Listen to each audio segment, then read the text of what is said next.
encanta que cada vez se vaya sumando más gente. Bueno, Alfonso es arquitecto egresado de la Universidad Iberoamericana de la Ciudad de México. Él es titular de BAC, lo fundó en el 2011. Y una frase que encontré por ahí que me gusta, de tu taller, que dice: el taller pone en práctica conceptos fundados en la búsqueda de la verdad y la belleza que suceden en la experiencia del habitar. Así que nos va a contar un poquito ahora la experiencia de Alfonso. Entiendo yo que tiene como dos líneas, obviamente la arquitectura y el desarrollo, ¿no? Ha trabajado también, ha hecho como de pata de socio de arquitectos como Álvaro Siza y Tagabando. O sea, le vamos a preguntar un poquito de cómo fue esa experiencia. Y como desarrollador me parece que es interesante que él ha como repensado la lógica del desarrollo como con una visión más comprometida, que también vamos a estar como ahondando en ese tema. Así que, Alfonso, bienvenido. Mil gracias por estar. La verdad que es un placer charlar con vos. Gracias. Gracias a ustedes. Bueno, no, de verdad, primero muchísimas gracias. Veo mucha gente, lo cual me da mucho gusto. En un horario que aparte, viernes, ustedes tienen las 5 de la tarde, ¿no? Acá son las 5:10, sí, estamos cerrando el viernes, así que es un placer. Pues, gracias. El viernes a las 5 de la tarde, normalmente todo el mundo está en otras cosas, así que mil gracias por el interés. Bueno, pues les voy a platicar, es una charla un poco más como dirigida justamente a los estudiantes, a ustedes. Es una charla un poco más informal en ese sentido, donde les quiero transmitir. La vamos a dividir en dos partes. Primero les voy a platicar un poco la introducción de por qué llegué a estas cosas, al desarrollo y a la arquitectura. Y después les voy a hablar de las utopías, que el nombre siempre es muy llamativo y a lo mejor el compromiso es alto a la hora de empezar a hablar de utopías, pero espero que cumpla con sus expectativas. Y en la segunda parte de la charla les voy a hablar un poco de dónde está fundada esta frase medio romántica de lo que me hiciste favor de presentar, de fundar la arquitectura en la verdad y la belleza. Que es mucho más amplio que eso, pero es una manera de resumirlo y además se ve bien en la página. Entonces, pero bueno, les quiero explicar de dónde viene un poco eso. En cualquier momento bueno, más bien, no sé, la dinámica de las preguntas, Silvina, tú nos la marcas, pero yo estoy abierto en el momento que ustedes digan. Bueno, pues primero un poco la introducción. Yo primero, cuando yo quise estudiar arquitectura al principio, cuando tenía como 16 años, porque quería ser desarrollador inmobiliario. Y les confieso que quería ser desarrollador inmobiliario porque pues quería ganar plata, ¿no? Decía, pues eso suena muy bien y suena que todos ellos ganan mucho dinero, ¿no? Entonces, no tenía ninguna inclinación, tenía inclinaciones seguramente artísticas, pero en otro sentido, no las mezclaba, no tenía nada que ver.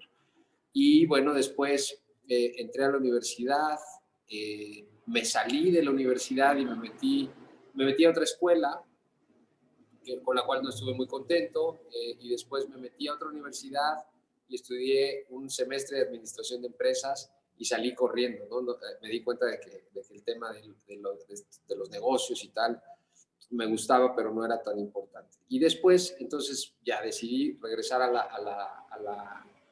la Ibero, a la Universidad Iberoamericana. Tuve un paso por ahí bastante particular porque era alumno de muy buenas calificaciones o muy malas calificaciones, ¿no? No tenía puntos medios, siempre quería pasar las materias como al máximo o si no las dejaba, era bastante inmaduro. Pero el caso es que eventualmente seguí con esta idea, en la universidad de repente me encuentro con que me empiezan a cuestionar cosas que me llaman mucho la atención, me empiezan a hablar de conceptos, ¿no? Tu obra o tu proyecto tiene que tener un concepto, y para mí eso era como hablar en japonés, decía, bueno, un concepto que es, ¿no? Y tampoco quería aceptar cosas que sonaran absurdas o demasiado abstractas, como no sé, mi concepto son las nubes, ¿no? O sea, como que no. Entonces me empecé a cuestionar mucho a partir de la carrera, me empecé a cuestionar mucho de qué se trataba la arquitectura y qué era la arquitectura. Y es muy particular porque yo estoy seguro que cada uno de nosotros que estamos aquí podemos tener una definición distinta sobre lo que es la arquitectura. Es decir, no hay puedes abrir seguramente en Wikipedia y va a haber una definición y que seguramente será más o menos aceptable, pero todos de alguna manera nos aproximamos de distintas formas y también dependemos del tiempo en el que lo hacemos a qué es la arquitectura. Entonces, a partir de estas reflexiones y de estos cuestionamientos, de repente llegué a cierta conclusión que fue con la que me quedé y de las cuales platicaré un poco más adelante. Pero esto se los cuento para que sepan el momento en el que me enamoré de la arquitectura y donde me di cuenta y conocí a pues, grandes maestros en persona, que creo que eso es lo más importante y eso a todos los estudiantes se los digo, exprímanle a sus maestros por los más locos y más insoportables que sean, muchas veces peléense con ellos, pero regresen y regresen y regresen, porque eso es lo que más te va a dejar, aunque te reprueben, ¿no? Yo tuve un maestro que me reprobó 2 veces el semestre, hasta la tercera vez pasé, unas anécdotas lindísimas, que me decía, muy buena tu entrega, pero por tu falta de actitud, por tu mala actitud, estás reprobado, ¿no? Entonces, pero bueno, el punto es que ahí me enamoré de la arquitectura, conocí también, obviamente, pues a los clásicos, a los modernistas, y me di cuenta de que, bueno, el desarrollo inmobiliario era algo que no me iba a dejar nada en el alma, que no me iba a dejar nada en la vida como tal. Sin duda, pues sonaba que podía ser un buen negocio, pero me llevó por otro camino. Ese paso por la universidad, por más accidentado que fue, me encauzó a un camino el cual marcó mi vida y en el cual me he basado, bueno, al cual he dedicado mi vida a partir de ese momento. Pero seguía teniendo este gusanito de tener de hacer un desarrollo. También les confieso, porque como que me da miedo entrar a trabajar a un estudio, ¿no? Una oficina de arquitectura. Entonces decía, no, yo voy a hacer mis propios proyectos y voy a hacer mis propios proyectos. Y eventualmente tuve que trabajar en constructoras, en distintas amigos que me ofrecieron trabajo, amigos de mis padres, etcétera. Y ahí me fui un poco fogueando. Hasta que un día fundé mi oficina, más o menos, ¿no? Que me compré una laptop en una de estas tiendas de almacén y la fui pagando y con eso dije, bueno, ya tengo mi oficina y voy a empezar a hacer, hasta renders y hace muchos años, se acordarán, los renders de antes eran unas caricaturas de lo que es ahora. Y bueno, empecé con eso y eventualmente no me fue muy bien. No tenía muchos clientes, me pagaban de repente bien, a veces mal. El punto es que en algún momento con mi papá me dijo, oye, ¿por qué no hacemos un proyecto de desarrollo inmobiliario? Y entonces hice un proyecto de desarrollo inmobiliario en una ciudad que se llama Aguascalientes, aquí un poco al norte de la Ciudad de México, por 4 horas. Perdón que de repente pasan los autos, no sé si se cuela mucho el ruido, pero les pido disculpas de repente. Y bueno, el caso es que hicimos un proyecto, el típico proyecto de desarrollo de la casita pegada una a la otra, le puse arquitectura, obviamente, lo que pude, la distribución, en aprovechar los espacios lo más posible, pero bueno, siempre enfocado que fuera lo más comercial y que se vendiera muy rápido. Y afortunadamente nos tocó esta crisis del 2008 que nos tronó, ¿no? Nos fue fatal y a pesar de que vendimos y tal, acabamos casi quebrando la empresa. Pero bueno, entonces dije, esto definitivamente no lo quiero hacer. No soy feliz, el desarrollo que hice no me gusta nada. Por ahí un día lo voy a poner en mi página, se los enseño. Vamos, no es que esté feo ni que esté malo, pero era un condominio cerrado en una colonia cerrada, donde muros, y caseta de vigilancia con unas grandes rejas, jardines privados, y y iba contra todo lo que yo creía sobre la arquitectura y sobre la ciudad y el urbanismo. Es decir, cómo una célula de viviendas afecta al resto de la ciudad. Entonces, bueno, no me quiero alargar mucho con eso. El caso es que dije, esto no lo quiero hacer. Estoy en contra. Aquí les llamamos condominios, que son estos guetos cerrados, donde el usuario, un poco como ya tiene su propia seguridad, sus áreas privadas, verdes, etcétera, eventualmente se desentiende de lo que pasa con el resto de la ciudad. Y además toma el auto y se transporta a otro gueto cerrado que es su oficina, donde es un edificio, y deja de tener esta interacción con la ciudad, que también eso, por ahí les voy diciendo cosas, tomen las que les gusten o no, pero les recomiendo a todos los estudiantes que traten de tener el mayor roce urbano que puedan, porque ahí es donde está la arquitectura, ahí es donde está la sensibilidad de lo que está pasando en la ciudad. Y el arquitecto se debe a la ciudad, entonces no puede ser un arquitecto que ande todo el tiempo aislado del resto. Bueno, entonces, pues me quedé sin dinero, tenía 4 hijos, bueno, tengo 4 hijos, por eso ya tenía 4 hijos y necesitaba ganar plata y no había funcionado el desarrollo inmobiliario. Entonces ahí ya fue cuando fundé BAC hace 10 años, en el 2011, después de pasar por todas estas cosas. Y bueno, hice una casa que me fue muy bien, afortunadamente, ya con arquitectura, o ya tratando de entender lo que era para mí la arquitectura.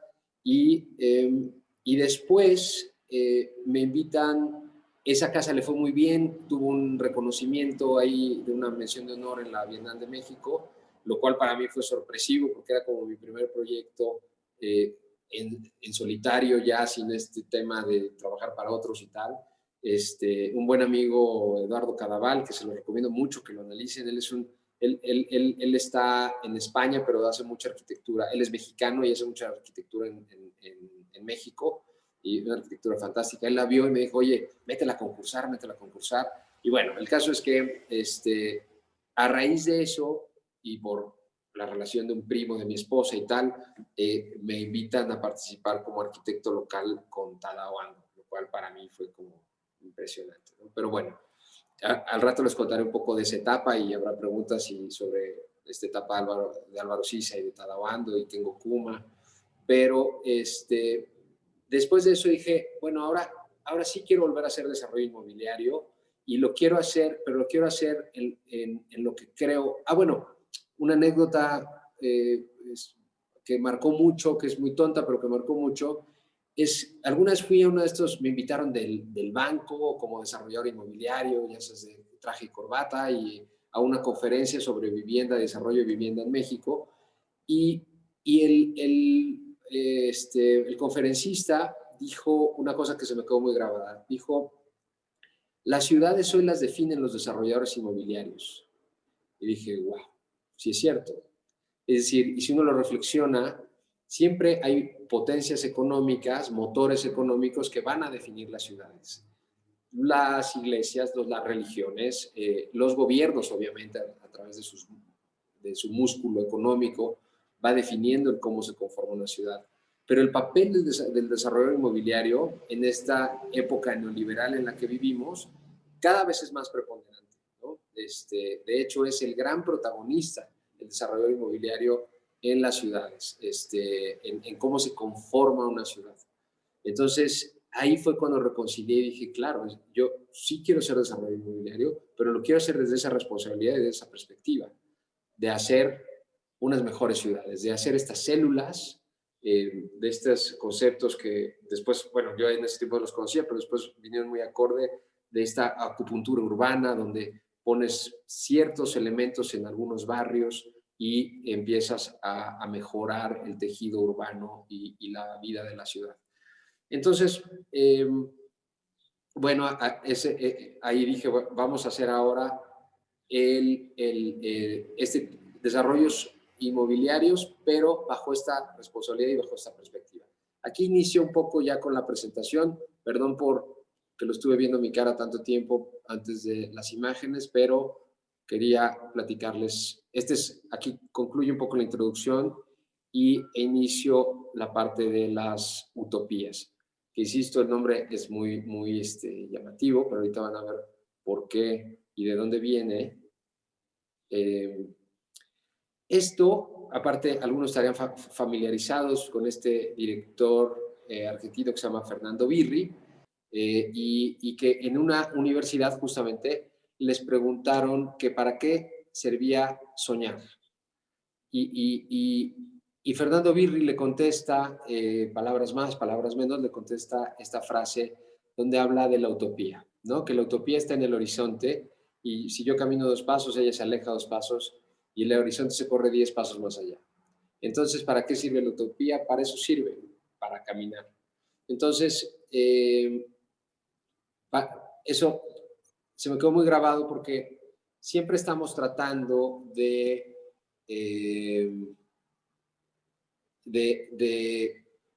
mejorar la sociedad de alguna manera.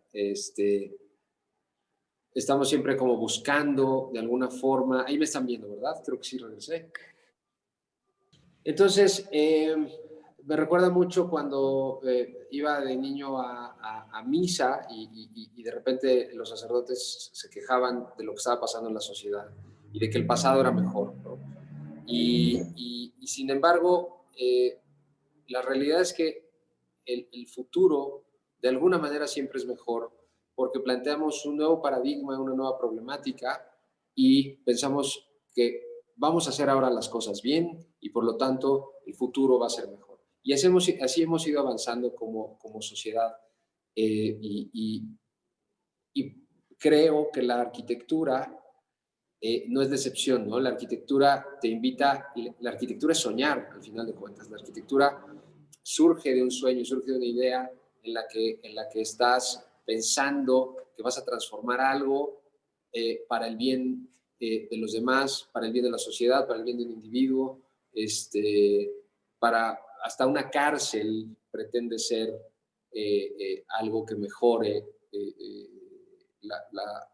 a la sociedad. Entonces, bueno, en estricto sentido, puede haber algún perverso por ahí que se le ocurran otras cosas, pero la arquitectura es esta gran herramienta para la utopía y la arquitectura se vuelve el objeto tangible que generan estos sueños que vamos generando. Hablando de la ciudad y hablando un poco del tema del desarrollo inmobiliario, reflexionando, y bueno, no hace falta mucho, simplemente observando, nos damos cuenta que las ciudades surgen por que hay recursos, ¿no? Es decir, París está al lado del Sena porque hay recursos, Buenos Aires está al lado del Río de la Plata porque ahí había recursos y entonces ahí deciden una serie de personas juntarse y hacerse fuertes ahí porque ahí hay recursos. Paradójicamente, pasan los años y crecen las ciudades, crecen y crecen y crecen, y nos acabamos los recursos. Y entonces ahora el agua la tenemos que traer de muy lejos, los alimentos los tenemos que traer de muy lejos, etc. Entonces, a la ciudad le sucede otra cosa. Y ahora los recursos más importantes de las ciudades, si se fijan, son las ideas, y es el intercambio de ideas.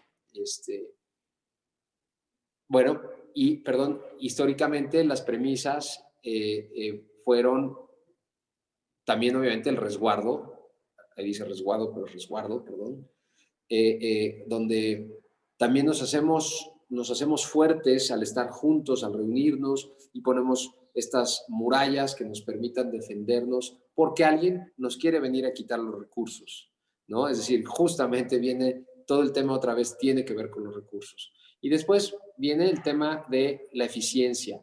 Oye, pues si estamos más cerca es mucho más fácil que intercambiemos recursos, es más fácil que intercambiemos, bueno, cómo transportamos las cosas, se vuelve, la ciudad también busca, hay muchas más premisas históricas obviamente, y todos ustedes que son titulares de la cátedra de historia, me podrán enumerar muchas más, pero lo baso un poco sobre esto, sobre esta idea. Entonces, hace 500 años, incluso hace 200, si tú ponías a un arquitecto o a una persona que pretendía construir una vivienda, encontraban los recursos, bueno, con unas herramientas, los recursos que tenía en ese momento. Ya ahora estoy hablando no solamente de los recursos de agua, alimentación, etcétera, sino los recursos con los que vas a construir los resguardos, los edificios, pues son lo que tienes a la mano, son los árboles, ¿no? Pensando en un bosque, pensando en cualquier tipo de ciudad, o hay piedras, pues lo haces con piedras, y entonces transformas la materia para crear una habitación, un resguardo, un espacio que te permita vivir.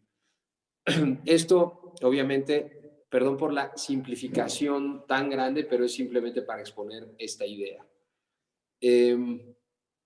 Esta casita, entonces, o esta casita en el bosque, nos da el acceso a los recursos que había en aquellas ciudades, una ciudad imaginaria, pero que es la generalidad del resto de muchas ciudades, que es una ciudad con recursos, donde obtienes ahí tus alimentos, tus agua, tus relaciones personales incluso también.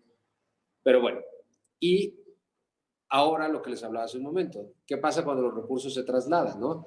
Por un lado, hay que llevarlos desde muy lejos, llegan y después se genera un desperdicio, ahí más o menos, no sé si se entienda este diagrama, pero del lado izquierdo están los recursos, los llevas a una carretera, llegan a la ciudad, los inyectas a la ciudad y después generas los desechos y los desperdicios y de ahí los mandas otra vez muy lejos, ¿no? A los tiraderos, a las plantas de reciclaje, que normalmente están muy lejos. Bueno, las plantas de reciclaje, afortunadamente, es algo más nuevo, no está tan lejos, pero antes, en la Ciudad de México, todo nuestro drenaje se junta con el agua de lluvia, con las aguas negras, y se va a unos vasos recolectores que están en las afueras de la ciudad, y lo manda ahí muy lejos, como queriendo olvidarlo, como si no existiera, ¿no? Y bueno, ahora tenemos nuevas premisas y tenemos nuevas utopías. Siempre, creo que, por supuesto, es salvar el planeta, ¿no? Nos dimos cuenta de que después de la revolución industrial, que era una gran idea y fue una gran utopía, se rompió un paradigma y creamos todas estas maquinarias que hicieron la vida mejor. Porque también el resumen es que a pesar de que el planeta tiene muchísimos problemas y injusticias y desigualdades, no se comparan con las que había hace 100 años. Entonces, siempre hay esta gráfica que a partir de la Revolución Francesa, cómo ha ido cambiando el acceso a la salud, el acceso a los alimentos, sin ser un cínico y olvidar los grandes problemas que todavía prevalecen. Pero ahora nuestra gran premisa estamos resolviendo muchos temas, pero ahora nos dimos cuenta de que cometimos un error, ¿no? Y eso es parte de avanzar y eso es parte de seguir caminando y de establecer la nueva utopía. Necesitas darte cuenta que te equivocaste. Lo hemos hecho todo a partir de la economía lineal, ¿no? Tenemos los recursos naturales, los tomamos, los transformamos, los hacemos y después los disponemos de ellos. Eso te genera desperdicios, ¿no? Tienes lo que hablamos hace rato, lo que les platicaba hace rato de los desperdicios. Y hay otra cosa que se le llama ahora la economía circular, donde reutilizas los recursos, es decir, no hay desperdicio o buscas que no haya desperdicio. Esto es algo que se establece en muchísimas industrias, pero sin duda es algo que es muy fácil aterrizarlo a la arquitectura y a nuestra realidad. Porque ahora las ciudades, los edificios de las ciudades son los nuevos bosques que les platicaba yo hace rato, de donde sacas los troncos para construir la casa. Entonces te encuentras que las ciudades están llenas de espacios desocupados que puedes utilizar y reutilizar y que en lugar de mandar a traer recursos de la mina con el cemento, bueno, por supuesto sigues utilizando materiales, ¿no? Pero ya reduces muchísimo la cantidad de materiales y recursos utilizando estos nuevos bosques que son los edificios que se volvieron obsoletos. A lo mejor están ocupados, pero se volvieron obsoletos por lo que sea, por las dinámicas sociales y económicas, porque se abandonan colonias, etc. Entonces, es esta misma idea, por eso fue toda esta plática de cómo identificar que un edificio actualmente es un un árbol con el potencial de convertirse en una casa o unas piedras con el potencial de convertirse en un edificio. Esto es un poco el comparar la demolición. Si tú llegas, bueno, porque puedes optar por llegar y demoler, ¿no? El demoler implica demoler el edificio, después agarrar miles de metros cúbicos y llevarlos a un tiradero y con un montón de tiempo, y después vuelves a construir, vuelves a traer materiales de muy lejos, construyes el edificio nuevo y te gastaste una cantidad bestial de, esto es un ejemplo real de la cantidad de toneladas de CO2 que generas, no sé si lo alcancen a ver del lado derecho, son 763,000 toneladas de CO2 contra 3,000 toneladas si haces una rehabilitación. También el desgaste del recurso humano también es importante. Entonces, este fue un poco el proceso de este primer edificio, el que les acabo de enseñar hace un momento. Ese edificio se llama Lirio, al rato lo veremos ya en los temas de arquitectura, para que lo conozcan un poco más, pero esto es el tema de los bosques y la rehabilitación. Estas fotos de antes y después, cómo encontramos el edificio, que ya tenía muchos elementos muy lindos, históricos, elementos, esto fue originalmente unos baños públicos en los 30, de estos baños como baños turcos o baños romanos, que se pusieron medio de moda en algunas ciudades a principios del siglo XX, bueno, desde antes, desde el siglo XIX, pero como que tuvieron un boom, y particularmente en la Ciudad de México, y eran unos baños. Y bueno, hablas de la memoria, justamente. Otra de las cosas que aporta el recuperar un edificio es que te da memoria, te da una memoria tangible, te recuerda tu propia identidad y de dónde vienes, que creo que eso es algo que tenemos que enfocarnos mucho ahorita en América Latina, con toda esta vorágine europea, y sobre todo, bueno, a nosotros nos toca Estados Unidos, los cuales los aprecio mucho en muchos sentidos, pero que nos imponen modas, nos imponen muchas cosas, y de repente nuestra cultura no es que se diluya, pero de repente se nos olvida que somos latinoamericanos y que vivimos como latinoamericanos. Entonces, bueno, una anécdota de este edificio Lirio, se llama Lirio 7. Resulta que antes, yo no lo sabía, pero cuando simbraban una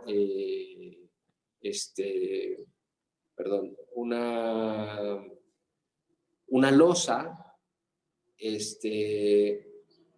los ponían la madera, la cimbra, y después ponían periódico.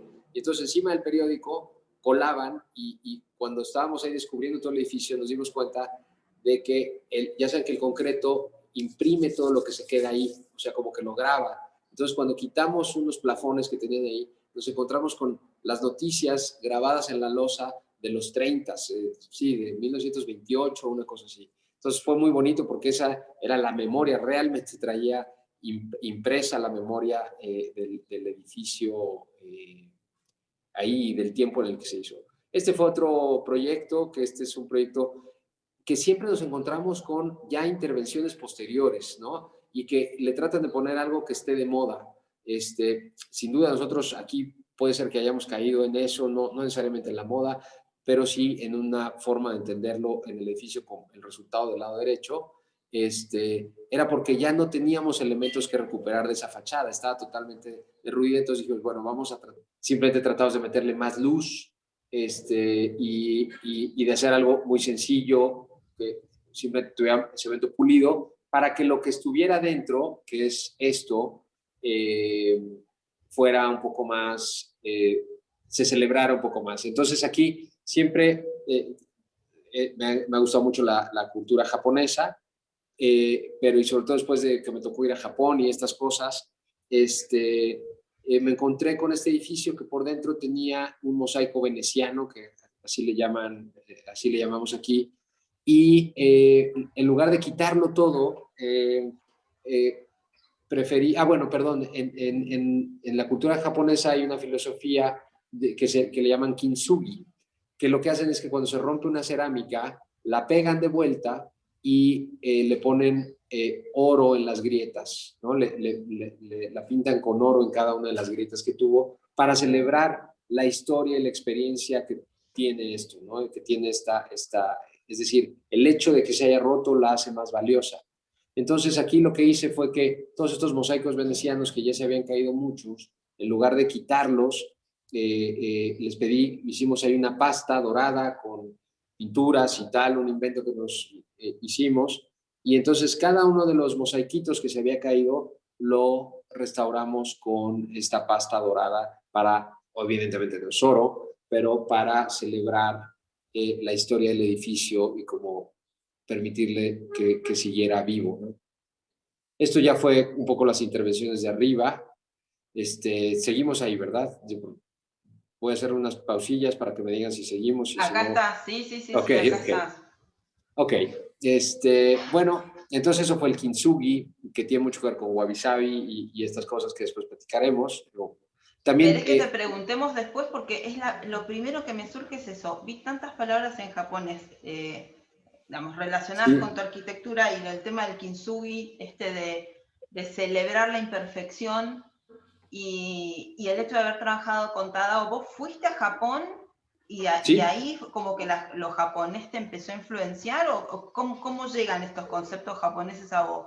sí, yo creo que sí, sí es a partir de ahí. Siempre había admirado la cultura japonesa, había admirado la arquitectura japonesa, la comida, etcétera, pero sin duda sí, sí, sí fue algo que me dejó, ¿no? O sea, sí es impresionante y es muy contrastante a cómo vivimos nosotros en muchos sentidos. En otros, cuando estaba yo en Tokio, me di cuenta que estaba yo, por supuesto, estaba en Oriente, pero estaba en la ciudad más occidental en el sentido de la moda, de la publicidad, etcétera, ¿no? Tiene estos grandes contrastes, pero sin embargo, sí una cultura muy sólida y muy interesante detrás. Entonces, y ahorita les cuento por qué me hizo, tiene más que ver con lo de la verdad y la belleza que les voy a platicar a continuación. También, Silvina, si ves que me estoy prolongando mucho, por favor avísame, no quiero entretener los demás. No, no hay problema, vos dale. Lo único por si se te llega a volver a cortar, tenés cerca tu celu, pues te mando un mensajito por Exacto. si Sí, acaso, pero por ahora vas bien, no te preocupes, dale, dale. buenísimo. Ok. Bueno, esto ya es Casa Naila, que la utopía de Casa Naila es tratar de hacer una casa, que esto está en una comunidad en Oaxaca. Oaxaca es un estado que tiene una costa muy linda y donde todavía se maneja algo que se le llama usos y costumbres, es decir, donde las comunidades ya son mestizas, un poco, ya no son tan indígenas, pero son comunidades mestizas, tienen sus propios usos y costumbres y digamos que se rigen bajo ciertas reglas independientes a la Constitución de México. Y esto quiere decir que este pedazo de tierra es parte de la comunidad. Entonces, quise hacer una casa que no se cerrara al resto, y por eso esta casa, las áreas privadas, digamos, se cierran, pero toda el área pública, alguien que visita la playa puede pasar a la alberca o puede pasar a la terraza y también obviamente nos dio ciertos pretextos que ya les platicaré un poquitito más adelante con el tema de la verdad y la belleza. Bueno, entonces aquí siempre hay resultados impredecibles. Nunca sabemos realmente qué va a pasar y perseguimos una utopía en base a las variables que encontramos y tratamos de balancearla, pero seguramente seguiremos teniendo errores. Y siempre, este es un chiste, obviamente, pero me imagino que algún día a lo mejor puede ser que haya unos bichos gigantes, unos insectos gigantes caminando por las calles, porque nos equivocamos y nos enfocamos tanto en la naturaleza que pasó algo así, ¿no? Pero nos vamos a volver a equivocar, eso es seguro, pero vamos a seguir avanzando y vamos a seguir construyendo mejores ciudades y mejores sociedades, o eso espero. O al menos de eso se trata la utopía y de eso se trata en lo que a mí me toca ser desarrollador inmobiliario, el buscar ciudades más justas, más eficientes y de mayor comunidad. ¿Cómo es esto de que integrás la comunidad? Porque después por ahí lo podemos conectar con el tema tanto que lo vi que está en Casa Naila y Sí, Bueno, en Casa Naila no, perdóname, en Guavi y en el pabellón de barro, ¿no? Que hay una cosa así como de integrar a la comunidad. ¿Qué significa para vos en esa casa en particular integrar a la comunidad? bueno, pues mira, hay de distintas formas. Les platicaba de No, este la casa es desarrollo. una casa privada, eso es a lo que voy, es una casa particular que está, Sí, para que entendamos desde Argentina, porque es muy raro el concepto, es un mix de usos muy extraño. Vamos a tener sí, vos una casa que es particular en una playa, pero que en realidad la casa está abierta a la comunidad y la comunidad puede hacer uso de espacios, de algunos espacios de esa casa. ¿Cómo claro. funciona eso? Pues mira, en realidad es un experimento que intentamos hacer y que ha más o menos funcionado en el sentido de que no es que siempre la gente se meta a la alberca. Obviamente hay un sentido de apropiación de cuando estamos nosotros ahí. Esa casa es de mi familia, la construí para nosotros después de que estuvimos en Oaxaca Mm. después de que vivimos allá. Entonces, eh, la casa no está en uso todo el tiempo, no está habitada todo el tiempo. Entonces, se cierran estos cubos o estos pabellones y la gente que está en la playa, porque es una playa pública, pues puede pasar a bañarse, a lo que sea. Entonces, es una combinación, esa es la utopía de Casa Naila, el tratar de buscar y compartir un espacio que aparentemente es privado, pero en realidad, pues, se me hacía como llegar y decir, aquí está una casa y de aquí para acá ustedes no pasan, ¿no? Se me hace como, si quieres que la casa le pertenezca al sitio y que celebre, este es un concepto para mí muy importante, que la arquitectura tiene que celebrar la relación que hay entre el habitante y el sitio. Entonces, si el sitio también está conformado por esta cultura de usos y costumbres de estas personas, que aparte son mis paisanos, son gente cercana, es decir, pues ¿por qué voy a cerrar y por qué voy a decir hasta aquí llegan ustedes? Sobre todo en un espacio como este.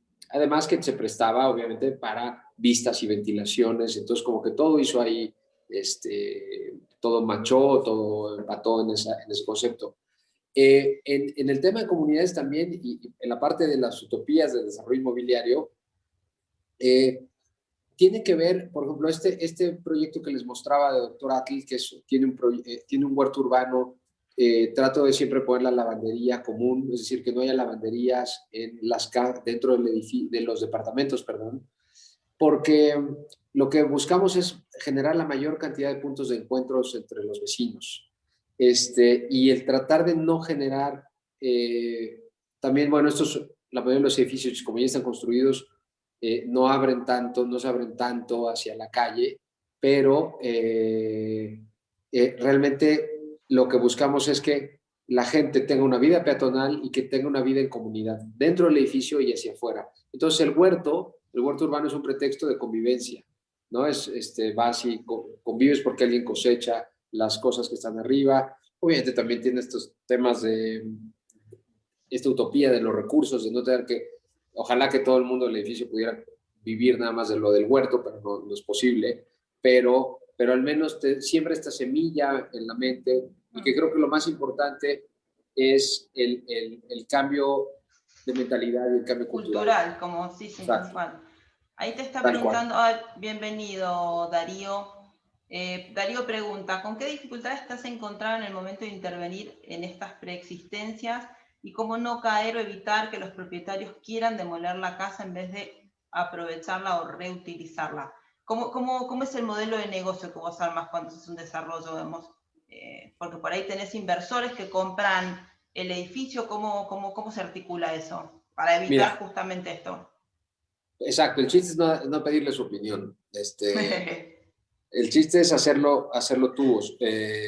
Yo lo que hice fue que, por ejemplo, el de Córdoba, el del Kintsugi, el que tiene los mosaiquitos dorados, ese yo no tenía realmente plata, pero llegué a un acuerdo con el que me lo estaba vendiendo. Había un señor que estaba vendiendo el edificio completo. Entonces le dije, ok, dame 3 meses para comprarlo, ¿no? Di un poquito de dinero de apartado. Afortunadamente se prolongó a 6 meses porque él tenía unos trámites que cumplir y entonces en el Inter yo prevendí a otras personas y con eso compré el edificio. Okay. Entonces, porque es muy importante eso, porque es la forma en la que cuidas al edificio, porque ya estás vendiendo el producto como va a terminar. Ahorita haces todos los renders y haces todo esto para presentarlo a Sí. los compradores y es así. Esa es un poco la fórmula lo más simplificada posible. A veces se puede eso, a veces no. Sí, lógico. ¿Y has logrado que, por ejemplo, los propietarios de los edificios participen del negocio? Hagan canje por métodos o que entiendan cuál es la lógica del negocio y se quieran sumar? Sí, Porque siempre que hay un negocio por medio es como complicado. lo que hago más bien es que les hago un súper descuento, ¿no? Es decir, Ok. este departamento a ti te costaría 50,000, yo te lo voy a dejar en 40,000, ¿no? Está bien. Entonces, ya, dicen, ok, ya es un súper negocio y lo compran. Y alcanza, a veces dan los números, a veces no. Ha habido otros que he hecho que no me salen, ¿no? Que acabo tablas o acabo poniéndole y tal, pero ahorita tenemos en proceso otros 4 edificios, así que ya les mostraré más adelante. Ah, buenísimo. Sí. Bueno, listo. ¿Querés que dejamos por ahora el tema de desarrollos y avanzamos? Así vemos otras cosas. Dale. Va. A ver.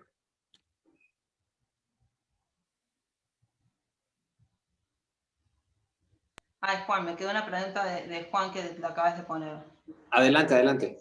Pregunta Juan, que es compañero nuestro, profesor también. Dice, en la Casa Naila, ¿existían prácticas culturales de uso del espacio público-privado que ayudaran a desarrollar esta casa con el área pública abierta a los habitantes? Digamos, ¿esa cultura de ese uso existía? La que estabas proponiendo vos, digamos. Sí, qué buena pregunta. Hay una cosa que se le llama tequio. El tequio es ¿Cómo se que... llama? Tequio con Q, es decir, Es un vocablo...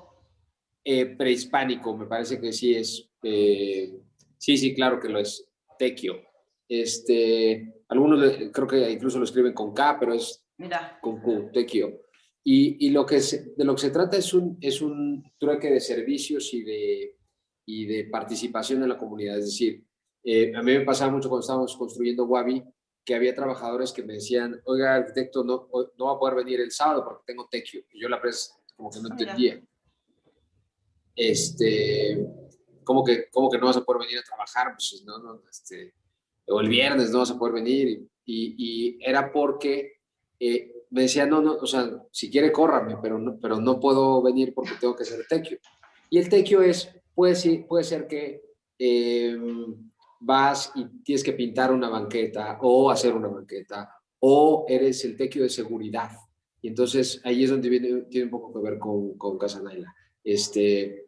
Hay unas personas que se dedican a patrullar, no la policía, ellos que pertenecen a la comunidad y se dedican a patrullar la zona en la noche para que esté todo seguro. Entonces, como que la casa, si yo la cerraba, yo sentía que también se podían olvidar un poco de eso.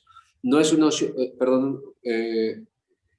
uso propiamente del espacio como tal, en la pregunta, es decir, esa casa no tiene un cuidador, ¿no? En muchas casas, estas residencias frente al mar siempre tienen un cuidador, esa casa no tiene un cuidador.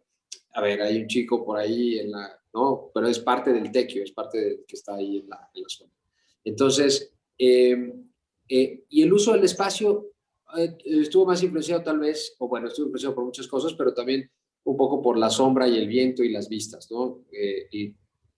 Yo no quería gastar tanto dinero, entonces somos 6 de familia y la casa mide 260 metros, una cosa así, y necesitaba 5 habitaciones, entonces privilegiamos el espacio exterior, que pues obviamente estás en la playa, y quería sombra, entonces la sombra la da la verticalidad de los otros elementos. Pero digamos que eso a Juan, la contestado la pregunta Juan, fue el tema del tequio fue importante, aunque no es un condicionamiento específico del espacio o del uso del espacio, pero sin duda lo influyó. Bueno, pero aprendimos algo, nunca había escuchado eso, buenísimo. Es muy interesante. Es muy interesante, sí. Va, entonces, ahora sí, les voy a la Sigamos. parte filosófica, no es cierto, la parte más de dónde viene un poco esto y qué es lo que pienso y tal. Ok. Otra vez, no voy a tratar de prolongarme tanto, pero cuando en la universidad, a partir de que ya me di cuenta que había cosas que me llenaban más, que era como la arquitectura, en algún momento me di cuenta de que en mi esfuerzo de entender la arquitectura, o más bien, en mi esfuerzo, perdón, de entender la vida, o de tratar de entender algo de la vida, fui descubriendo muchos conceptos sobre la arquitectura. Es decir, se relacionan mucho. La arquitectura está todo el tiempo relacionada a la vida. Y, y me empecé a cuestionar mucho por qué era la verdad y qué era la belleza. Y me hice unas bolas increíbles y leí lo que pude leer, etcétera. Pero me di cuenta de que había, decía yo, un poco en pose, esta pose como medio soberbia de joven estudiante, de que lo bonito solo podía ser bonito, pero que la belleza era algo mucho más profundo. Y por supuesto que lo sigo creyendo, pero bueno, trataba también de contestarme esa pregunta de dónde estaba la belleza y por qué algo era bello. Principalmente, obviamente, tiene que ver con el observador. Hay condicionamientos culturales y estéticos que nos dicen que algo puede ser bello, pero sin embargo hay cosas en las que la generalidad nos dice que sí puede haber una belleza universal. Es decir, sería muy difícil, muy difícil, que un ser humano de cualquier cultura llegara y viera un árbol y dijera, ay, o un árbol determinado, ¿no? Y que dijera, qué cosa tan fea, ¿no? O guácala, ¿no? O un atardecer, y cuando empecé a pensar mucho en eso, me di cuenta que en la naturaleza estaba mucho el tema de la belleza. Y después también dije, bueno, esto como pongo aquí el ejemplo de esta chica haciendo yoga, que simplemente es cómo encuentras la belleza en las tensiones y en las relaciones de la estructura que tiene ella. Bueno, y obviamente podría ser una chica, un chico, o podría ser cualquier otro animal, eh, o cualquier ser vivo. Igual que el árbol, se generan tensiones, se generan ves lo que tiene dentro y ante eso se me hace muy interesante sobre la naturaleza el que la naturaleza en sí misma no tiene una agenda, no quiere exponer algo, no quiere que todo el mundo lo vea como una naturaleza muy linda, es decir, ni siquiera tiene una conciencia, o al menos no sabemos si tiene una conciencia en ese sentido. Por lo tanto, simplemente se expresa, la naturaleza vive. Y es algo también que les recomiendo, chicos, observen muchísimo la naturaleza, pero obsérvenla con la otra parte fundamental. Esta foto no dice nada. Lo que te lo dice es el tiempo y el movimiento y la dinámica que existe entre los árboles, el sol, todo, el mar, lo que quieran observar sobre la naturaleza, normalmente vas a encontrar la belleza. E incluso cuando alejas el juicio de lo feo y lo bonito, simplemente es y existe. Entonces, a partir de eso, trato siempre de buscar en la arquitectura el expresar la mayor cantidad de verdad. Tratando de buscar que el propio edificio exprese lo que está sucediendo desde sus tensiones, sus compresiones, sus flexiones, sus dinámicas, el cómo se vive el edificio y el cómo te cuenta una historia de lo que está pasando dentro. Esas son las cosas. Y bueno, y el tiempo. El tiempo, el envejecimiento también da belleza. Volvemos lo que les decía del kintsugi. Todas estas cosas japonesas me hicieron tanto sentido porque tienen que ver con expresar la verdad del propio elemento. Es decir, la cerámica rota con el oro, está expresando su propia historia y su propia naturaleza y su propia verdad. Y entonces, estos son los conceptos. Bueno, hay muchos otros más, pero que estos son los principales. Está la poesía. La poesía tiene mucho que ver con el observador. Les recomiendo un libro que se llama, bueno, esto si pueden apúntenlo, o quien quiera, quien se le dé la gana, El arco y la lira, de Octavio Paz. Es un ensayo muy interesante donde habla sobre la poesía. Y de alguna manera lo que él dice es que la poesía ya está ahí. Es simplemente que tengamos está en la naturaleza, está en el atardecer, está en el movimiento. Y simplemente el tener la capacidad de observarla, ahí es donde sucede la poesía. Entonces, en la arquitectura tenemos que estar en esta constante búsqueda de la poesía, porque es lo que realmente enaltece al ser humano, es lo que hace que trascienda su vida. Ahí, perdón por lo de los premios abajo, es que esto es parte de la presentación y esa foto así va, no le hagan mucho caso, de verdad, y no lo digo con una falsa modestia, así venía, no me gusta, o sea, es lo de menos. Lo que pasa es que obviamente cuando vengo con un cliente, sí me importa y le enseño ahí todos los premios o los premios que tengamos, ¿no? Bueno, esto es parte de la intervención que se hizo en el edificio, donde hay una nueva división del edificio, hay una reconfiguración de este edificio que les decía que fue baños públicos y después fue una clínica. Siguen ahí, ¿verdad? No. Acá estamos. Sí, qué bueno. Estamos muteados para que no se acople, pero sí. Bueno, okay, sí. Esos 2 segundos que te tardaste me pusieron nervioso.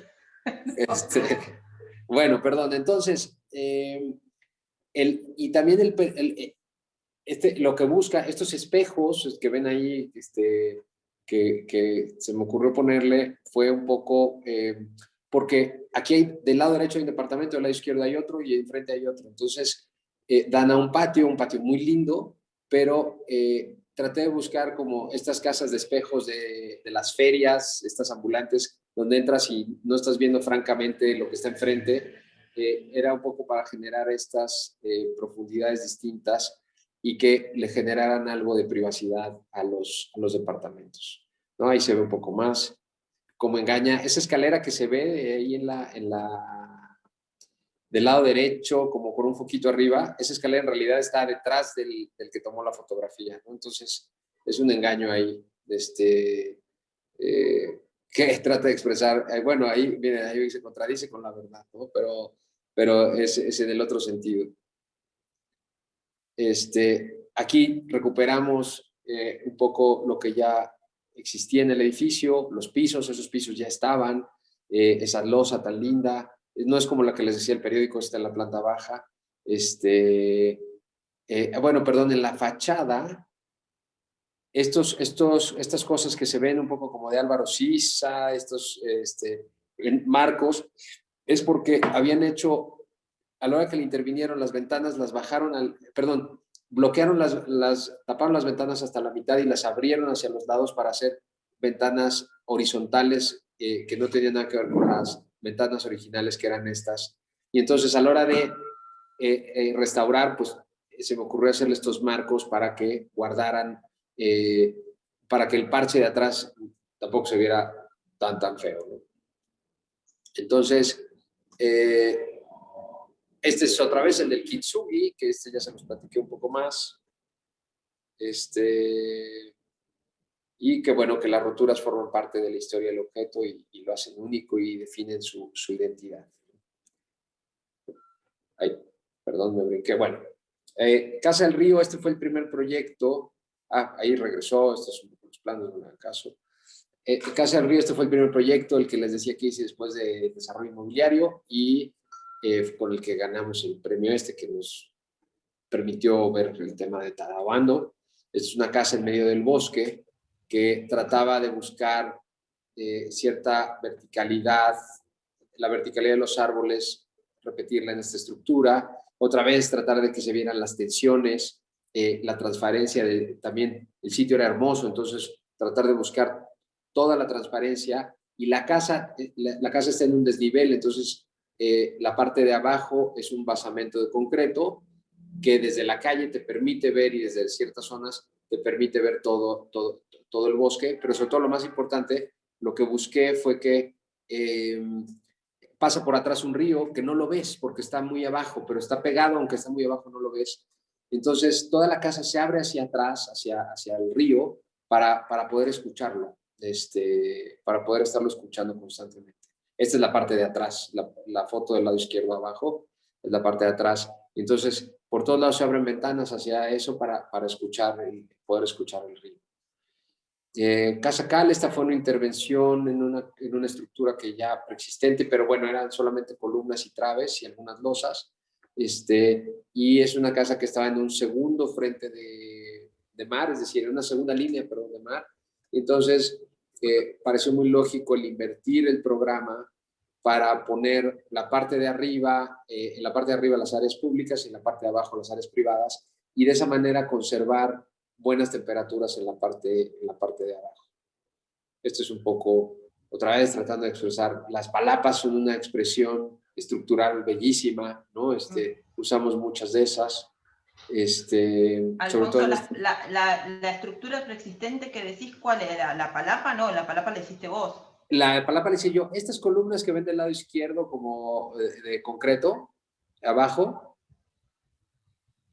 no sé si ahí las... Esas, eso es lo que existía. Había como una estructura de hormigón y vos te agarraste de eso para... Sí, porque querían elevarla, todo eso, ¿quién sabe qué iban a hacer? Como que la planta baja de la casa iba a ser arriba de eso, o sea, como que querían elevar toda la casa para que las recámaras quedaran en un tercer nivel la vista. Y tener la vista. Entonces yo eliminé este tercer nivel y más bien mandé las recámaras para abajo.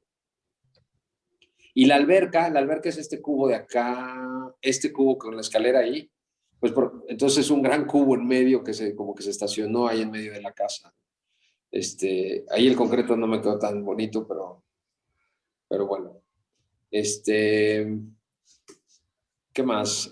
Bueno, esta es una copia, Casa La, que es una copia como un espejo de esta casa, que respondió un poco a las mismas premisas. Era otra estructura ahí en desuso. Aquí un poco los planos, cuando quieran los pueden ver. Esta es una casa de las primeras casas que hicimos hace tiempo, donde separamos el área pública del área privada, pero esta, si quieren vean, es parte del portafolio. Es muy interesante la casa, pero la verdad es que esta la pueden ver después. Aquí, este es Dr. Atl, el que les decía. Bueno, y si alguien me quiere preguntar algo en particular, bienvenido, ¿no? Este es el render de cómo iba a ser Dr. Atl, el edificio y aquí viene el tema del huerto, buscando las convivencias.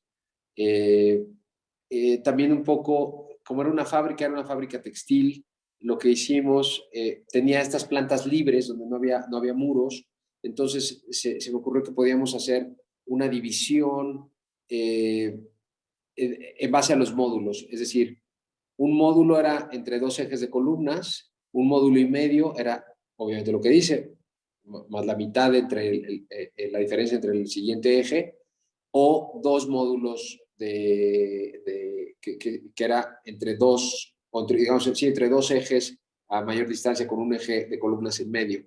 Y entonces el edificio, hicimos prototipos de departamentos, pero no teníamos ubicaciones para esos prototipos. Tú podías llegar, sobre todo al principio, obviamente, y decir, pues yo lo quiero en tal nivel, en tal lugar. Perfecto, entonces se hacía de esa forma y entonces el edificio se configuró un poco por los propios compradores y sus necesidades. Y bueno, aquí, perdón, una cosa linda de esto, este ladrillo que ven del lado, esta celosía que ven del lado derecho, me fijé mucho en un símbolo que hay aquí hay un kiosco, le llaman el kiosco Morisco, es un kiosco que les recomiendo cuando puedan verlo, que es muy, muy lindo. Fue el pabellón de México en Nueva Orleans, en la feria de Nueva Orleans o en la feria de San Luis, no me acuerdo, y tiene patrones moriscos. Entonces, diseñamos esta celosía que tiene la estrella morisca ahí grabada un poco para recordarnos que, aunque es una fábrica, estamos en una colonia antigua que es esta Santa María Rivera. Y aquí ya, entrando a Casa Naila, si quieren, como ya les platiqué un poco, si me quieren hacer preguntas sobre Casa Naila, o bueno, sobre lo que quieran, Juan, ¿querés abrir vos el micrófono y hacerle la pregunta a Alfonso directamente? Ok, Alfonso, puede Sí, sí. ser, no sé, estaba viendo algunos de los ejemplos, el de la casa que tiene ese patio central que rehabilitaste la casa, que no me acuerdo el Ujú. nombre, Lirio, y ajá. las dos casas que invierten la relación público-privado y tiran hacia arriba lo público, manteniendo abajo lo privado. ¿Puede Sí. ser que estés trabajando con un concepto de estratos o de estratificación como estrategia de proyecto? Sí, sí, sin duda. Este, no te voy a decir que es el eje, pero sin duda, eh, lo que sí es como romper el cuestionar qué es lo que tiene que, o sea, el cuestionar el paradigma de que el área pública va en la planta baja, ¿no? Es decir, o que el área pública tiene que estar arriba de la, perdón, debajo de la otra parte. Creo que puede ser un poco por ahí, no sé, creo o más bien, no es cierto, tiene más que ver con la necesidad del uso en ese punto. Creo que sería lo más honesto decírtelo así. O sea, eh, tenía que ver con la necesidad de las vistas, la brisa, la parte de la sombra, de tener las losas se calientan mucho con el sol, entonces si las recámaras quedaban debajo, eh, quedan debajo de la palapa y por lo tanto iban a tener sombra. Fue realmente más bien por eso, Gracias. no al contrario.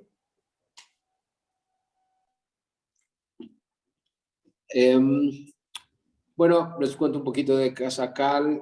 Bueno, seguramente van a querer preguntarme esto, que creo que es de Álvaro Sisa y de el taller de barro y de Casa Sí, Guavi y todo esto. contanos un poco esa experiencia, además cómo llega Álvaro Siza y Tadawando a tu vida, y además con dos proyectos que son como de un arraigo cultural tan fuerte. A mí me sorprendió cuando vi primero la Guavi y vi ese mix del hormigón de Tadawando con la palapa, y dije, ¿qué está pasando? Sí, sí, sí, sí, sí. ¿Cómo se dio ese matrimonio? Pues fue muy interesante porque, bueno, obviamente les decía que me invitó un primo de mi esposa. Más bien, yo en una reunión le fui a decir, oye, ya me enteré que vas a trabajar con Tadabando. Le dije, oye, pues invítame a ver, ¿no? Aunque sea, yo me encantaría simplemente estar viendo por ahí. Entonces me dijo, sí, ok, ¿no? Y pasó, eso fue en una Navidad y pasó como 6 meses y me llamó y me dijo, oye, ¿te interesaría ser el arquitecto local? Porque aparte justo acaba de salir lo de la Bienal, de la Casa del Río y tal. Entonces, ¿te interesaría ser el arquitecto local? Y yo no me lo estaba acabando de decir, le dije, sí, claro, ¿no? Digo, bueno, pues vente, vamos a empezar a trabajar. Y entonces, primero vino alguien de la oficina de Tadabando, ya con la idea de que querían hacer una palapa. Otro arquitecto le regaló, otro arquitecto mexicano, le regaló un libro de palapas a Tadao, entonces se vino ya con esta idea de que quería hacer palapas, ¿no? Entonces ellos hicieron el diseño de esa, no de la palapa en sí misma, simplemente de que querían una palapa. Y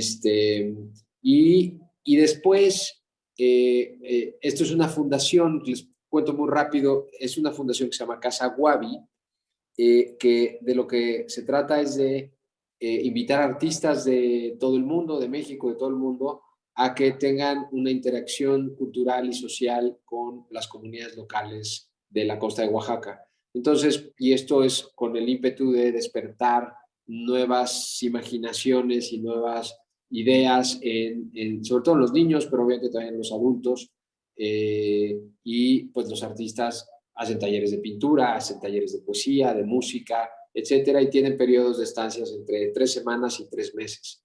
Entonces, a partir de eso se vio la necesidad de que había que hacer, allá es muy importante el uso del barro y de las cerámicas de barro, entonces se vio que era importante hacer un taller de barro, y ahí el artista que la fundó se llama Bosco Sodi, que hizo la fundación de Casa Guavi, y se le ocurrió invitar a Álvaro Sisa, que lo había conocido hace tiempo, y y se hizo lo de Álvaro Siza. Bueno, y regresándome a... Bueno, les cuento ahorita Álvaro Siza y después seguro viene la presentación Casa Wabi.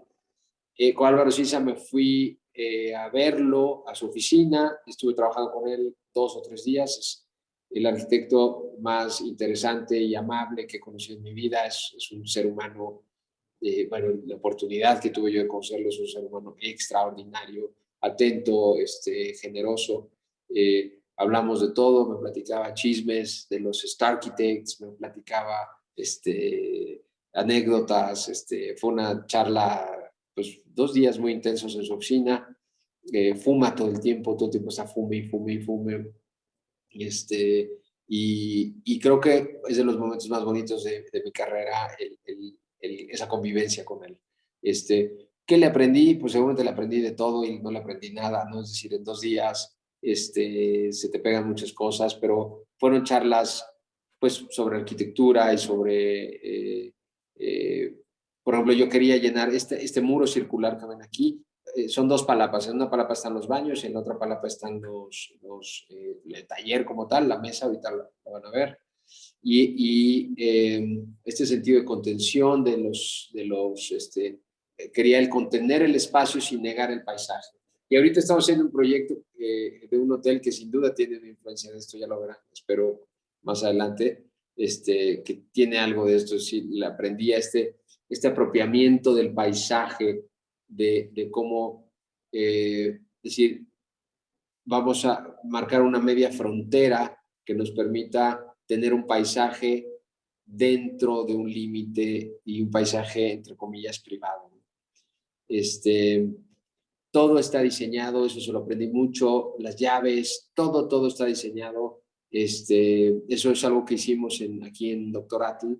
Todas las llaves están diseñadas y están hechas de latón, porque son edificios tan sencillos que tienen esta búsqueda pues de que hasta en esos detalles es algo que Álvaro Siza cuida muchísimo. Esto ya es Casa Wabi. Aquí nos tocó hacer el proyecto ejecutivo. Con Álvaro Siza, realmente mi aportación de diseño realmente no fue mayor. Hubo algunos materiales, cosas así, un poco cómo funciona la palapa, pero incluso la estructura de la palapa de Siza es una estructura totalmente atípica. Qué pena que no sale ahí en la foto.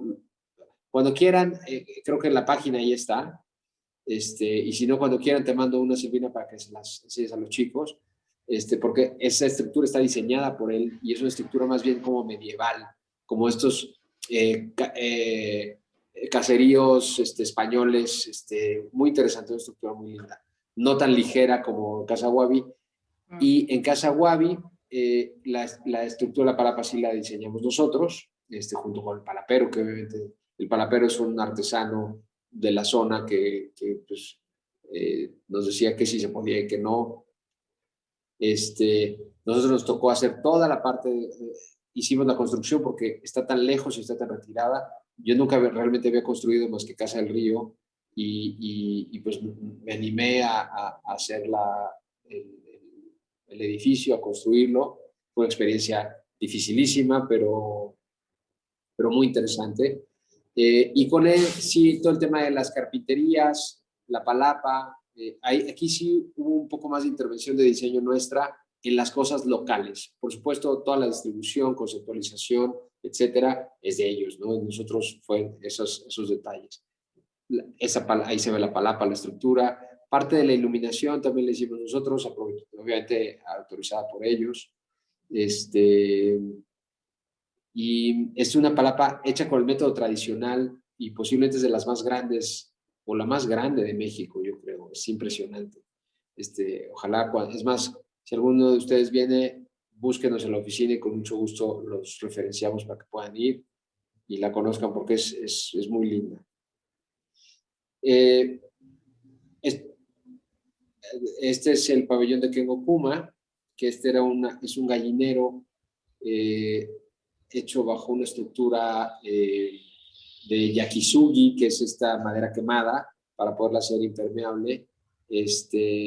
y donde es el mismo elemento repetido, y son todas estas experimentaciones que hace Kengo Kuma, donde nosotros le propusimos nada más yo le dibujé toda de cómo estaban los ensambles y la distribución de las maderas y tal, pero bueno, obviamente el diseño es de ellos.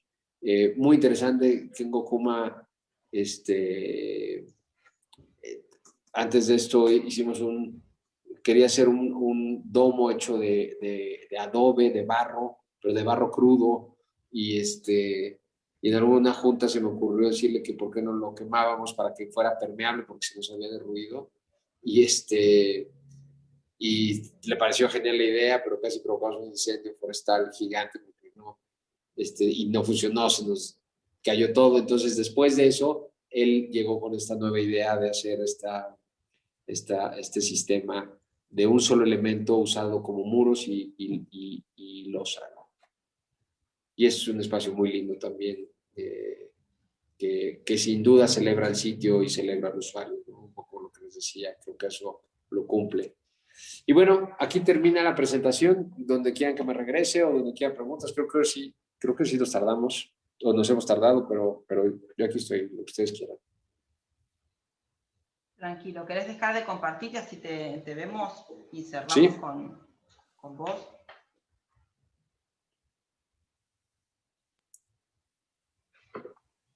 Buenísimo. ¿Alguien quiere hacer alguna pregunta? Perdón, por ahí quedó alguna pregunta en el chat que no vi. ¿Alguien quiere?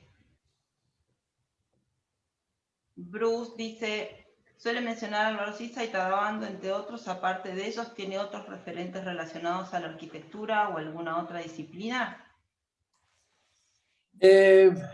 Mira, la verdad es que por supuesto que influenciaron. Fui muy afortunado porque a Tadabando yo lo admiraba muchísimo en la universidad. Todas sus primeras obras me parecen magníficas. Después hay unos que no me gustaron tanto, pero el conocerlo y el entender su práctica sin duda creo que me influyó. Y Álvaro Siza, para mí es como un arquitecto de arquitectos, ¿no? Que hace falta verlo y entenderlo, porque es la simpleza y la elegancia y la poesía también, ¿no? Kengo Kuma tiene una forma de pensar también muy interesante, pero la verdad es que yo creo que mis referentes... les iba a decir de un poema con el tema de la naturaleza. Hay un poema que se llama, siempre lo encuentro en inglés y creo que la traducción más bonita es en inglés, que se llama Look to this day, como mira este día. Y es de un poeta indio, un poeta de la India, que se llama Kalidasa. Hace una descripción sobre la observación de la naturaleza y cómo se relaciona con el resto de la vida, que es maravillosa. Esa es posiblemente de mis influencias más importantes, o de las cosas que más verdaderas me parecen para tratar de entender esto de la arquitectura, ¿no? Pero sí, otros referentes, pues todos, Le Corbusier, pues todos son maravillosos, pero creo que hay que entenderlo siempre en su tiempo y en su momento, ¿no? Y sobre todo, por eso les digo que se salgan al metro y que se salgan a la calle, hay que entender este momento. Este es el momento que tenemos que tener. Y por supuesto aprender de todos, de toda la historia la necesitamos, pero sobre todo ser muy sensibles a lo que tenemos hoy. A la época. Exacto. Estar bien plantados en nuestra época y en nuestro lugar. Y en nuestra América Latina, que es maravillosa. Maravillosísima. Te hago una pregunta, Alfonso. ¿Cuánta comunidad, cuánto contacto tienen ustedes como arquitectos mexicanos? Por ejemplo, la otra vez charlábamos con vos, la escuela ay, se me fue la palabra en este momento. ¿Tijuana? ¿De dónde son? No, donde está Macías Peredo. ¿De Guadalajara? De Guadalajara, perdóname, sí, de la Barragán. Está sacando unas cosas increíbles, digamos, y hay como distintas zonas, pero es impresionante lo que están haciendo. Ciudad de México también, por supuesto, hay talleres súper interesantes, pero hay como una especie de escuela en Guadalajara muy fuerte. ¿Cuánto contacto tienen ustedes o cuánto se miran entre ustedes como arquitectos mexicanos como para tomarse de referencia, esto que estamos diciendo, bueno, acerquemos la mirada, miremos a América Latina, digamos, porque parte de esta charla es esto, ¿no? Es invitar a acercar la mirada y a descubrir a los Alfonsos Quiñones de América Latina. Pero entre mexicanos, ¿ustedes se miran entre ustedes? Sí, sí, creo que tenemos una buena comunidad, hay ciertos grupos y hay cierta gente que es más fácil y que te conoces un poco por la vida y por los eventos y por una conferencia o por un concurso. Yo a Salvador y a Maggie los conocí en un momento muy rápido en una cosa que nos hicieron ahí de jóvenes arquitectos, muy linda, por la UNAM. Y tengo algunos amigos que resulta que es amigo de un amigo y es este arquitecto. Y la verdad es que yo los admiro mucho. Hay una generación potentísima de arquitectos en México que verdaderamente admiro y que realmente aprecio. Me ha tocado con Pablo Pérez Palacios. Sí, me encanta lo que hace. Súper interesante lo que hace Pérez Palacios, es alucinante también. Sí, súper interesante. A ver, no te puedo decir que son mis amigos o que me voy al bar con ellos, no, pero sí sé mucho de ellos. Claro, pero digo, mirás lo que hoy es mirar la producción arquitectónica de pares tuyos que están ahí en México, ¿no? Sí, claro, sí, la miro y cada vez me da más gusto mirarla, porque cada vez veo mejores cosas. Y hay generaciones nuevas también muy interesantes. Creo que eso va muy bien. Sí, la verdad es que los mexicanos van por muy buen camino. Bueno, son momentos, ¿no? Sí. Creo que sí, como que se dio. Bueno, contestaba la pregunta hace rato sobre Tadao Ando y Hermosisa. Sin duda, creo que algo que ha influenciado mucho y a la arquitectura mexicana, y creo que también en Argentina hay algo de eso, es Louis Kahn. Louis Kahn. En Colombia pisó fuerte. Sí, claro, en Colombia pisó fuerte, pero me refiero a cómo usamos mucho los materiales en este momento, ciertas geometrías. Si te fijas, se relacionan mucho tienen muchas relaciones interesantes con lo que hacía Louis Kahn, que me parece a mí, es como si te gusta, bueno, usted no les puedo decir eso, pero como si te gusta Cristiano Ronaldo o Messi, ¿no? Yo entre Le Corbusier y Louis Kahn siempre me inclino un poco más por Louis Kahn, pero no es que sea uno mejor. Sí, ¿no? No es que sea uno mejor que otro, simplemente. No, pero se entiende. ¿No? Y les confieso que yo soy más de Cristiano.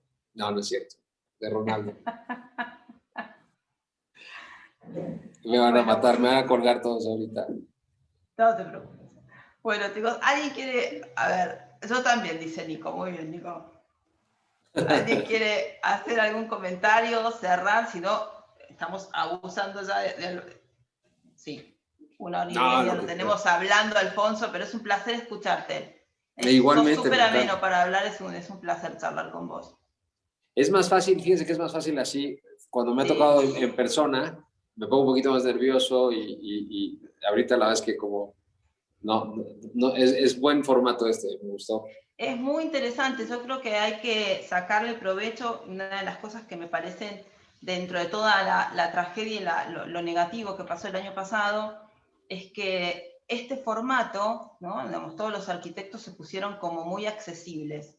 Entonces, de repente, ¿no? Ahí se abrió como una cosa de permeabilidad súper interesante que hay que aprovechar y hay que imponer el formato. Creo que un poco el ciclo de las charlas tiene que ver con eso, de no abandonar la posibilidad de acercamiento que nos da la tecnología, además de que la presencialidad es muy linda, por supuesto, sería genial tenerte acá, no dejar de estar en contacto a pesar de que no nos podamos mover. Totalmente de acuerdo, totalmente de acuerdo. Sí, no, yo feliz y me encanta esta iniciativa de felicidades de tratar de buscar esta red latinoamericana. Se me hace valiosísima, porque aparte estamos en el mejor momento de Latinoamérica, sin duda. Después de Europa con los Star Architects haciendo, cuando había todo el dinero del mundo y todo el mundo tenía para hacer estas grandes obras. Ahora estamos en una época donde los arquitectos latinoamericanos que hemos vivido siempre en crisis, sabemos hacer arquitectura sin tanta tecnología o sin tantos recursos tecnológicos y materiales, ¿no? Entonces, sí, es importantísimo. Es importante. Sí, estamos en un lindo momento, muy reflexivo, además, y como Claro. muy de contacto de lo que te decía, con la época y con el lugar, y me parece que es trabajando con los recursos que cada uno tiene, pero ¿no? Anclándose al lugar, y me parece que, de nuevo, hay un nivel de producción y de reflexión en América Latina en este momento impresionante. Así que ahí Sin estamos, duda, en sin esa duda. campaña de conocernos, divulgarnos y autorreconocernos y autovalorarnos. Así que me parece que mil gracias por haberte sumado, Alfonso. No, Muchísimas por gracias. supuesto. Cecilia, sí te vi tu pregunta. De cómo ves las ciudades después de la pandemia mundial. Acá estaba en el chat, perdón, sí. Pues, ¿sabes qué? Espero no parecer cínico, pero tampoco, a ver, claro que va a haber cambios y por supuesto que va a haber algunas. Bueno, creo que el cambio más importante es el trabajo desde casa. Eso sí cambia totalmente la dinámica urbana. Sí. Por ahí hace tiempo escribí, que ya ni lo encuentro dónde está, pero un ensayo, un artículo sobre que se llaman las ciudades vacías, de cómo en este modelo de ciudad que tenemos actual, durante el día la casa, la habitación se vacía, ¿no? Y se llena la otra mitad de la ciudad, que son los centros laborales. Y después, y eso implica espacio y espacio, ¿no? Es decir, eso en la Edad Media o en cualquier momento de la historia, hace 200 años, era una locura. ¿Cómo que me va a salir de mi casa para trabajar?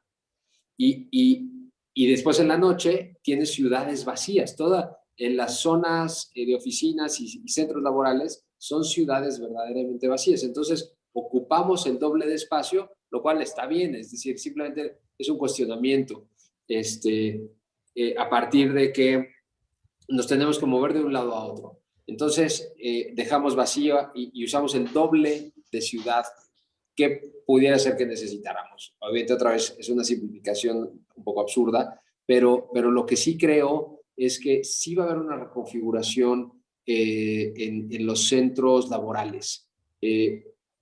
Yo siento que, no los de producción, pero sí los de oficinas, creo que se van a reconfigurar ante la economía y la crisis de que pues no se rentan. Entonces, yo hace tiempo proponíamos una idea de generar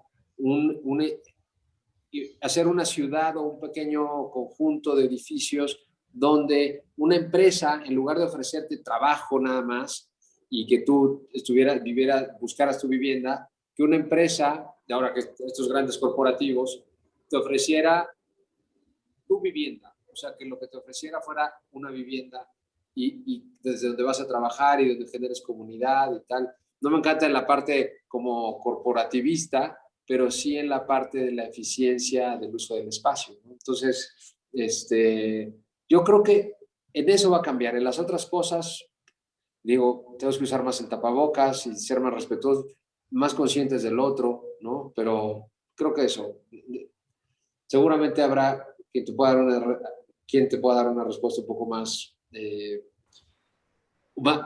respondiendo de utopía, pero en esa siento que pues, nos golpeó, vamos a seguir y vamos a aprender ciertos nuevos hábitos, pero el transporte va a seguir siendo el mismo, el uso de los recursos va a seguir siendo el mismo. Creo que en el uso del espacio laboral es donde va a cambiar y la verdad es que no sé exactamente para dónde. Creo que en este momento hay tantas respuestas como personas, ¿no? Creo que cada uno está viendo su propia utopía personal de proyectar para dónde, qué es lo que se va a transformar, qué no. Pero bueno, el tiempo lo dirá. Necesitaremos un poco de distancia histórica, pero que va a haber transformaciones, sí, sin duda. Sí, Dale, sin duda. Ceci, perdón. No, que en definitiva la cuestión del habitar y el trabajar, pero el habitar, si cambia la relación entre el espacio para vivir y el espacio para trabajar, definitivamente también van a cambiar en consecuencia el transporte, porque ¿para qué se mueve uno? ¿Con cuánta gente se convive? ¿Cómo son las densidades? Que por otro lado, yo una cosa que advertí hace poco y que está en relación a este pensamiento, es que va a haber mucha fuerza de mercado para generar como una contracorriente, porque una vez que uno se acomoda en la casa, los que tienen las oficinas van a generar una contracorriente como para decir, no, vamos a volver a las oficinas, o vamos a hacer qué. O sea, creo que el mercado está tratando de entender también para dónde va, y qué es lo que, no como el mercado, sino como el intercambio, ¿no? Si uno, necesitamos intercambio para generar economía, pero bueno. Totalmente, pero ¿sabes qué? Algo que sí veo es que tiene razón, va a haber una fuerza que diga, vamos de regreso a las oficinas, nos surge tomarnos el café ahí junto a la, ¿no? O sea, junto al elevador, sí, ¿no? Sí, sí. Y platicar los chismes y tal, pero también creo que todas las ciudades satélites ya está sucediendo, se van a fortalecer más. Eso es un fenómeno que yo primero decía, ¿se acuerdan que están estos pronósticos de que vamos a vivir, que el 80% de la humanidad va a vivir en ciudades próximamente, creo que en 50 años o algo así, ¿no? Ya no me acuerdo cómo es el dato, pero la verdad es que yo lo decía, no, o sea, ahora con la pandemia dije, no, ahora no. Lo que pasa es que las ciudades creo que ahora se van a volver más celulares, es decir, se van a estirar un poco más, pero sin duda va a haber regiones completas que se van a convertir en una gran ciudad con espacios de campos intermedios, ¿no? Es decir, por la interconexión que podemos tener, por el transporte que cada vez es más eficiente, eso sí creo que va a suceder y la pandemia lo viene a empujar más. Y no sé si me explico, pero que tener estas como centros y después satélites y más satélites y más satélites hasta crear regiones con microciudades que se van a vivir como en un mismo organismo. Exacto, como en un mismo organismo. Hay que mirar cómo fue creciendo China en realidad, ¿no? Y es un poco eso lo que estás diciendo. Exactamente. Sí. Más de ciudades de escalas más chicas. Exactamente, eso creo que sí va a suceder.